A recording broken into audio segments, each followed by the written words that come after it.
Respected listeners and dear students, Assalamu alaikum and welcome to my YouTube channel. Let's learn. Let's start the reading of chapter number 15 from page number 72. Topic है हमारा progress in the sub continent, यानी सब continent में जो progress जो तरक्की हुई उसके बारे में क्या क्या प्रोग्रेस हुई. The years 1860 to 1890 were the time of great construction in the subcontinent by British authorities. Roads, railways, canals, tanks and irrigation systems were built. 1860 से 1890 तक का जो वक्त है ये एक इंतहाई कंस्ट्रक्शन के हवाले से, यानी इसमें बहुत सारी चीज़ें बनाई गई थी. ग्रेट कंस्ट्रक्शंस हुई थी, अजीम चीज़ों को बनाया गया. साथ बहुत सारी जैसे रोड्स बनाई गई, सड़कें बनाई गई, रेलवेज बिछाई गई थी. इसके अलावा नहरी निज़ाम और इरिगेशन सिस्टम्स को बेहतर बनाया गया था, जिसमें आबपाशी का निज़ाम बनाया गया था. This helped in dealing with famines which swept regularly through different parts of the subcontinent. इस सारे सिस्टम ने हेल्प की थी कि जो कहत बाकायदगी से सब कॉन्टिनेंट में बरसगीर में आते रहते थे उसको ख़त्म करने में, उसको कम करने में इन सब चीज़ों ने मदद की. The developments allowed more food to be grown and in emergency supplies could be rushed by rail to parts of the country which were suffering food shortage. ये जो तरक्की थी, ये जो डेवलपमेंट थी, इससे इस काबिल हुआ कॉन्टिनेंट के इसमें ज़्यादा जो सा है फूड क्रॉप्स, ज़्यादा खाने के जो ग़ज़ाई फसलें हैं वो ज़्यादा उगाई जाने लगी. और जो हंगामी हालात में जो खाना है, जिन इलाकों में खाने की कमी थी वहाँ पे इस तरह के हंगामी हालात में रेल्स के ज़रिए, रेलवे के रेलगाड़ियों के ज़रिए जो खाने पीने का सामान है वो जल्दी से पहुँचाया जा सकता था. There were also social and political advance. More Indians were admitted to high government jobs. इसी तरह से बहुत सारी जो सियासी और माशरती तरक्कियां हैं उस लिहाज से भी सब कॉन्टिनेंट आगे बढ़ा. बहुत सारे जो हिंदुस्तानी थे उनको अच्छी जो जॉब्स सी सरकारी नौकरियां दी गई. All larger towns were to elect committees to run local affairs such as water supplies, health and sanitation.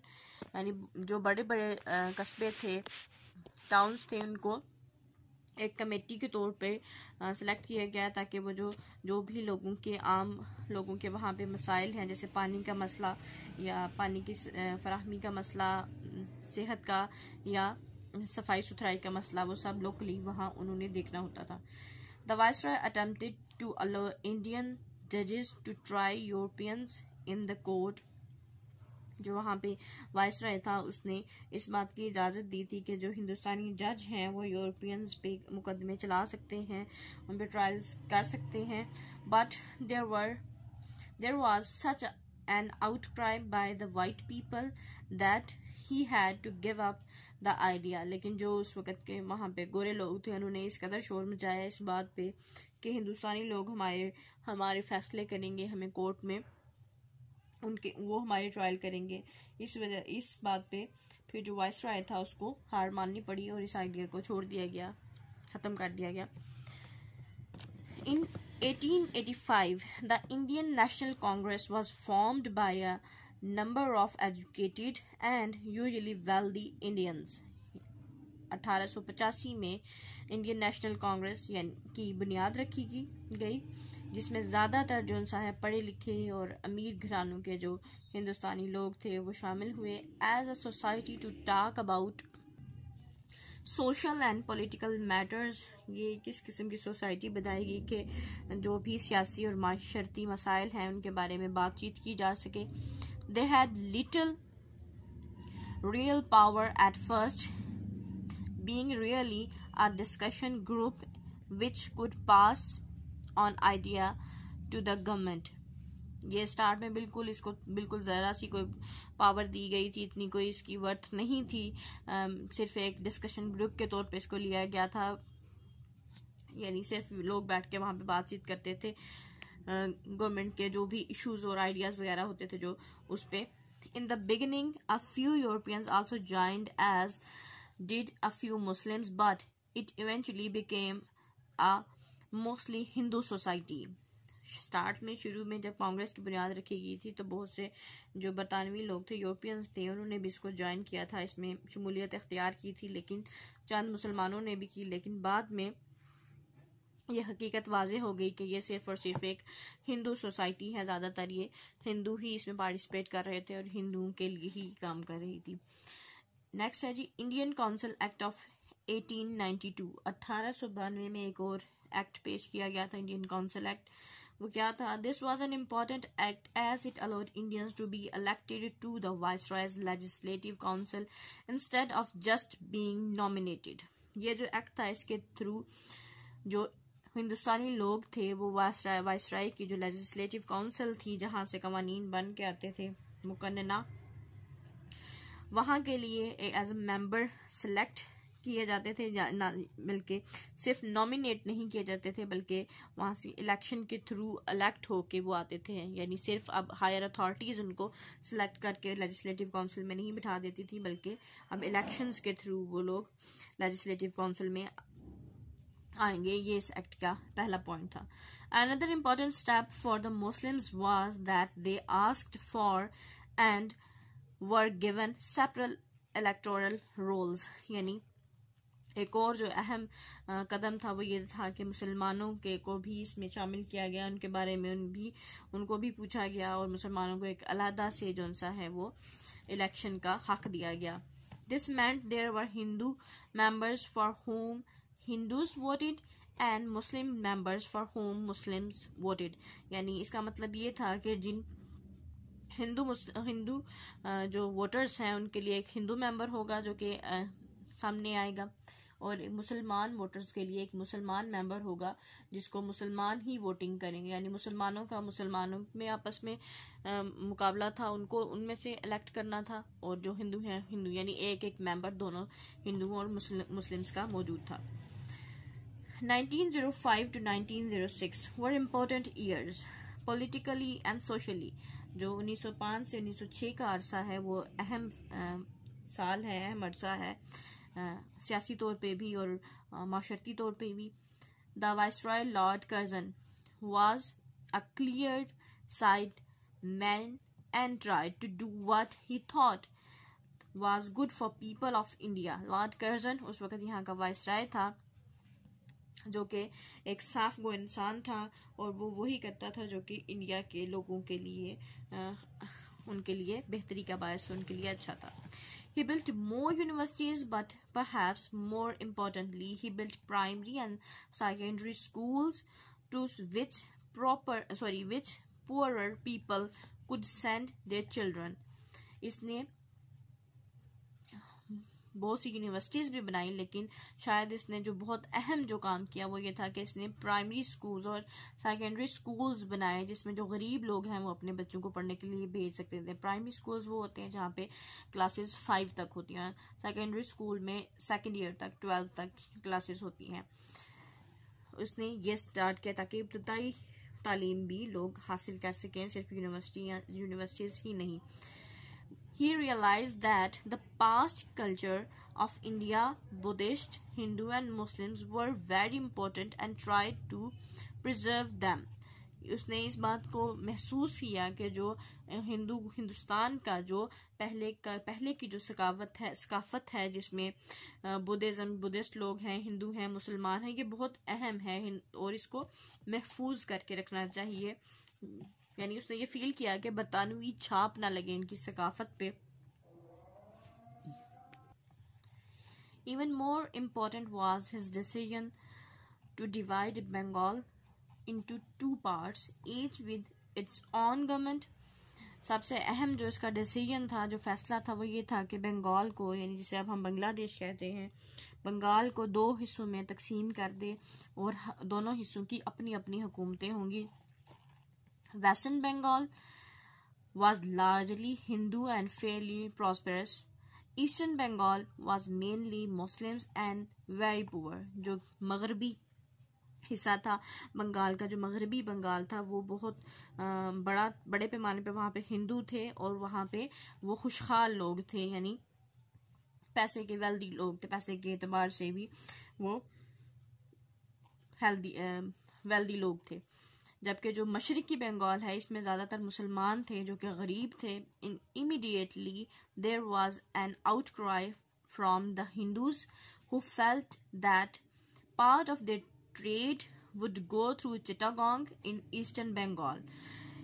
जल्दी ही जो हिंदू हैं इन्होंने शोर मचाना शुरू कर दिया, चीखो पुकार शुरू कर दी इस बात पे कि क्योंकि उन्होंने महसूस किया कि इनकी जो तजारत का जो हिस्सा है वो अब जो चिटागोंग के थ्रू जाया करेगा मशरकी बंगाल में, रादर देन कोलकाता इन वेस्ट, जबकि कलकत्ता जो मगरिब में कलकत्ता है इसकी बजाय।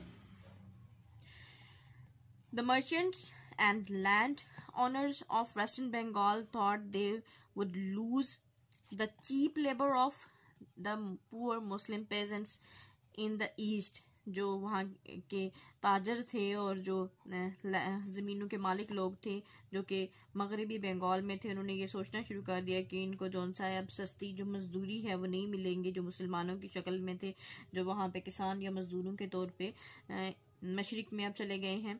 The partition was however of great benefit to the Muslim। ये जो पार्टीशन, ये जो तकसीम हुई थी, ये मुसलमानों के लिए फ़ायदेमंद थी। But violence broke out among the Hindus and there were even murdered attempts on British officials।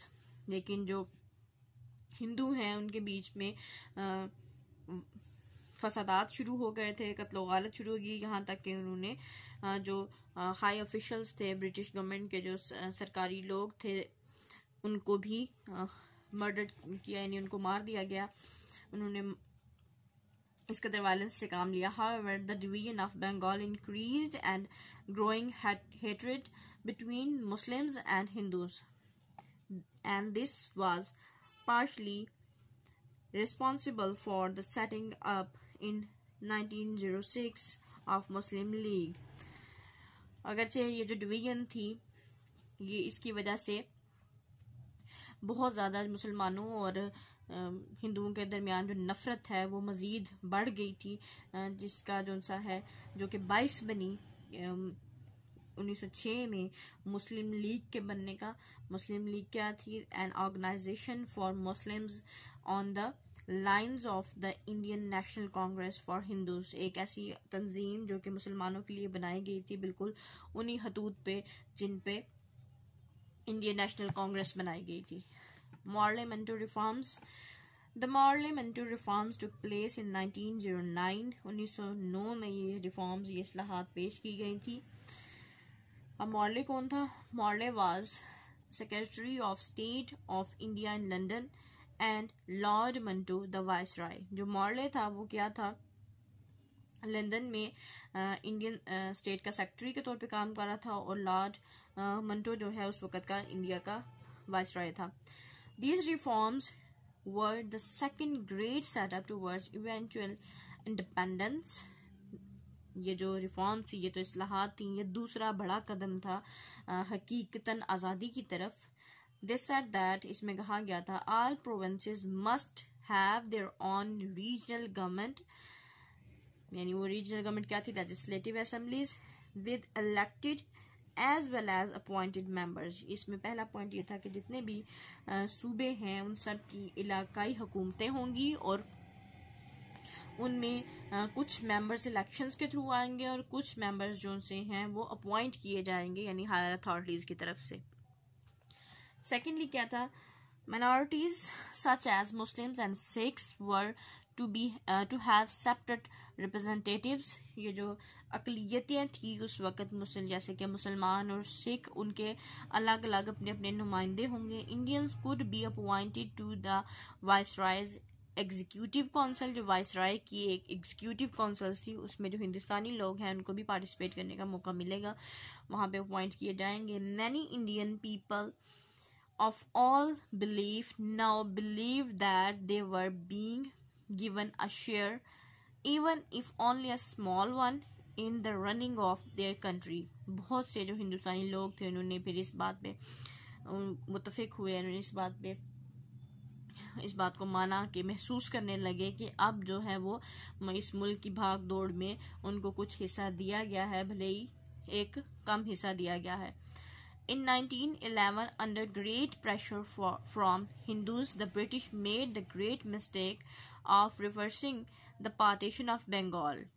1911 में हिंदुओं के ज़ेर असर आके, इनके प्रेशर में आके एक बहुत बड़ी जो बरतानवी गवर्नमेंट ने एक मिस्टेक की, एक गलती की, वो ये था कि जो बंगाल की जो पार्टीशन की गई थी उसको वापस ले लिया गया था, which became one province again, जो कि दोबारा से अब एक सूबा बना दिया गया था, dominated by Hindus, जिसमें ज़्यादातर जो असर रसूख था वो हिंदुओं का था।